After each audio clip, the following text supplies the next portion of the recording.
What just happened in Germany should terrify every thinking person in the West. The mask has finally fallen off, and what we're seeing is nothing short of a political panic attack at the highest level. German Chancellor Merz just admitted something unprecedented. They've actually changed their constitution. Not for the economy, not for their people's welfare, but because of what they call the Russian threat. Let that sink in. They're dismantling their own fundamental laws out of fear. But here's what's really keeping European leaders awake at night. America is pulling away. Trump's shadow looms large, and the comfortable arrangement where Uncle Sam footed the bill for European security is crumbling. The free ride is over.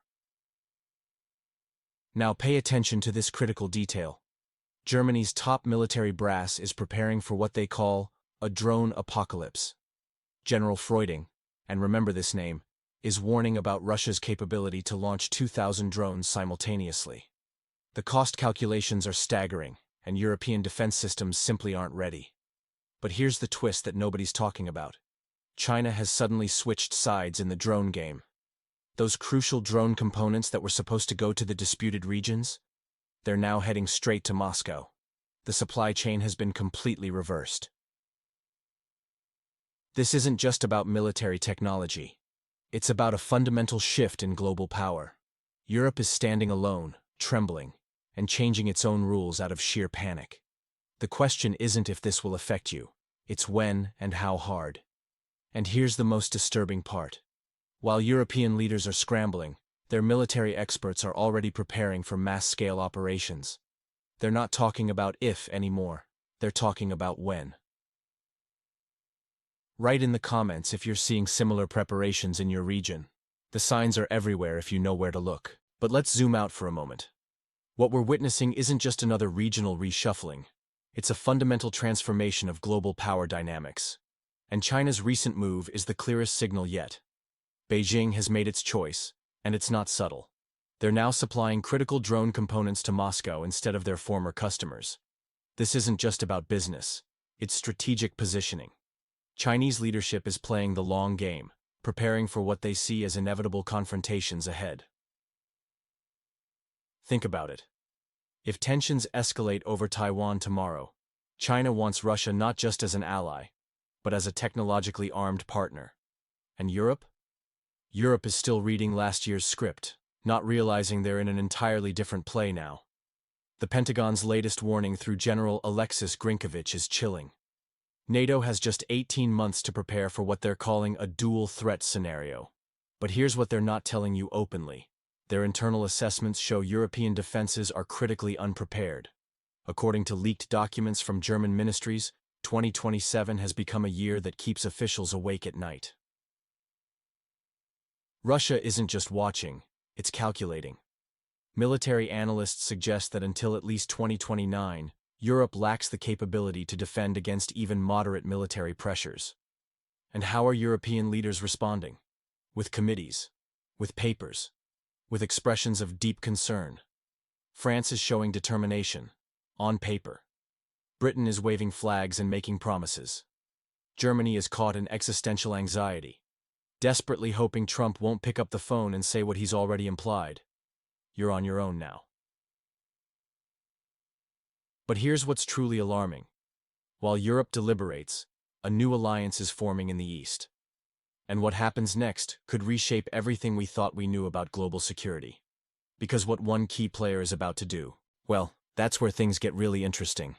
Let me know in the comments where you're watching from, especially if you're in Europe. How is this shift being felt in your country? Subscribe for continuous updates as this situation develops. Because what comes next might change everything.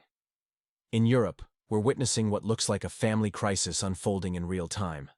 The US, once the reliable parent figure, has stopped paying the bills. Britain, like an older sibling, has moved away to college, leaving France and Germany alone in a house where only the kitchen stays warm, and they're sharing one security system between them. Looking east, they see Russia's imposing presence and nervously discuss changing their locks. Meanwhile, China, that distant relative everyone underestimated, has already taken the heater, packed some bread, and struck a deal with Moscow. Drones for stability, a straightforward transaction that leaves Europe trembling. Beijing merely raises an eyebrow at Europe's hysteria. Did they really think everyone would play by their rules forever? This isn't a movie where you can call for a second take. With 2027 approaching fast, Europe's military equipment list and army discipline raise more red flags than confidence. They're betting everything on allies, but even within NATO, there's pushing and shoving, with nobody wanting to take responsibility. It's a gamble that could backfire spectacularly. Merz can talk endlessly about order and freedom, but order comes from strength, not declarations. Freedom without power becomes nostalgia for times when the ticket was free, the train was American, and the destination was certain. The rules have changed. Europe's only remaining ticket seems to be a one-way journey into uncertainty. In Moldova, every election campaign resembles a morning inventory check at a supermarket. Some parties get discarded, candidates get scrutinized, and new price tags determine who becomes the next hero. The political theater runs 3 shifts under Maya Sandu's direction, where puppet masters work overtime, and the main stage is the newsfeed. The opposition, tired of playing their assigned corner role, has started making moves that suggest bigger changes ahead. What's happening now is a clear signal. The world order is shifting, and those who can't adapt will be left behind. Russia understands this, China capitalizes on it, while Europe debates its response. What do you think about the current situation in Europe? Leave your thoughts in the comments below. The political theater in Moldova has taken an unexpected turn, showcasing how masterfully modern power games are played. Just as local heavyweights like Igor Dodon and other veteran politicians were preparing to launch their opposition bloc against the current government, fate, or rather, carefully orchestrated timing, intervened. The moment these politicians were ready to announce their unified stand against Maya Sandu and her Western supporters, a bigger story dominated the headlines: Vlad Plahotniuk's arrest in Greece. This isn't just any arrest. Plahotniuk, Moldova's former shadow ruler and symbol of corruption, had been playing hide-and-seek with authorities for 5 years. His sudden capture, perfectly timed with the opposition's planned announcement, speaks volumes about modern political choreography. This timing transformed what should have been headlines about a new opposition force into a narrative of triumph for Sandu's administration. The message was crystal clear. While the opposition represents the past, Sandu delivers on her promises. The fact that Plahotniuk had been freely moving through Europe until this precise moment became irrelevant. What mattered was the symbolic victory. The strategic brilliance lies in how this move silenced opposition voices without obvious suppression. No need for arrests or closures at home. The news cycle simply shifted away, leaving the opposition bloc speaking into a void. It's a masterclass in modern political control. You can form any opposition you want, but if you're against the current power, good luck getting heard. This development reinforces Sandu's position not just as a politician, but as a mission personified. She's become the ambassador of European integration, Brussels' lieutenant in Moldova, and the honorary champion of the Western agenda. In this role, she doesn't need to actively suppress opposition. The system works in her favor naturally. What we're witnessing is a new form of political control, where information management trumps direct confrontation. The opposition found themselves outmaneuvered before they could even begin their campaign.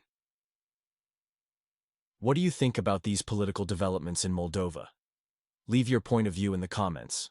I'm particularly interested in hearing your thoughts on how information control has become the new power tool in modern politics. Recent developments in Moldova reveal a concerning pattern in how democracy is being managed. The current leadership, under President Sandu, has masterfully crafted a narrative of anti-corruption that serves more as a tool for power consolidation than genuine reform. This becomes particularly evident in the upcoming electoral process. Consider the striking disparity in polling station distribution. Just 2 stations in Russia, both in Moscow, and 2 in the conflict zone, Kiev and Odessa, while countries like Italy, France, and Romania enjoy numerous voting locations. This isn't random. It's a calculated approach to shape electoral outcomes by controlling who can easily vote. The timing is particularly interesting. Just as the political field gets cleaned up, The EU conveniently opens its first cluster of negotiations with Moldova. It's like getting a social media like, feels good, but changes little on the ground. Meanwhile, the electoral stage is being set with careful precision. But it's hardly a fair game. Imagine a sports match where one team plays in chains while the referee hands the ball to their opponents. The opposition still technically has freedom of speech, but their microphone is effectively muted. Voters have choices, but only from a carefully curated menu.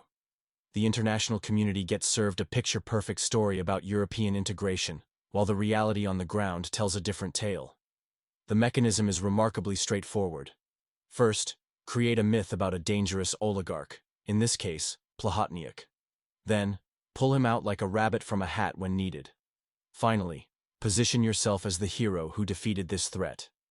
With this accomplished, it's on to the next EU cluster, where Eurocrats wait with protocols and champagne. Any opposition voices are quickly silenced with a simple question. Are you with Plahotniuc? This creates a political environment where one party rules supreme, another operates without media access, and a third exists only in exile. Meanwhile, the anti-corruption campaign serves as political air freshener. Spray it around, and the smell of opposition disappears. What do you think about this style of managed democracy? Leave your point of view in the comments. I believe my viewers are thoughtful and smart, and I want to hear your take. В политическом казино Молдовы карты уже давно крапленные. Здесь рулетка крутится только тогда, когда нужный результат уже известен, а фишки подкладывают избранным игрокам. Дадон и его сторонники могут надеяться на удачу, но в этой игре правила пишут. Те, кто владеет медиаресурсами и получает западную поддержку. Даже греческие друзья с наручниками уже наготове. Тем временем, Арктический фронт разогревается несмотря на вечную мерзлоту. НАТО, прикрываясь разговорами о стабильности, фактически строит военный форпост у российских границ. Домик в деревне оказывается полноценной военной базой с долгосрочной перспективой. В Будё, где раньше главными достопримечательностями были снежные дороги и провинциальная тишина, возводится центр воздушного командования стоимостью 900 миллионов евро. Вместо того, чтобы обеспечить жителей Осло бесплатными лыжами и национальным сыром на век вперед, деньги уходят на бетон, радары и иностранных специалистов. Британские командос, голландские морпехи, американские стратеги – все они теперь такая же часть арктического пейзажа, как северные олени, только с бронетехникой и спутниковой связью. Учения Joint Viking превратились в откровенную демонстрацию силы у российских границ, собрав 10 тысяч военных из 9 стран.